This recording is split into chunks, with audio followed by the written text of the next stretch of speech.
মোৰ ঠাইত যদি তোৰ জীৱনত মোৰ ঠাইখিনি আন এজন মানুহে পূৰণ কৰে তই সুখী হ'ব পাৰিবিনে?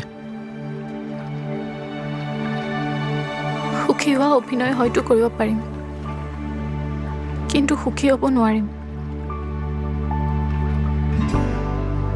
আৰু একেটা প্ৰশ্নই যদি মই তোমাক কৰোঁ, তুমি পাৰিবানে সুখী হ'ব?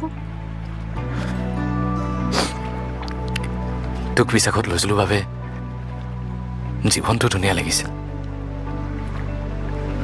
মই জানো তোৰটো চকুৱে কেতিয়াও মিছা কথা নকয়।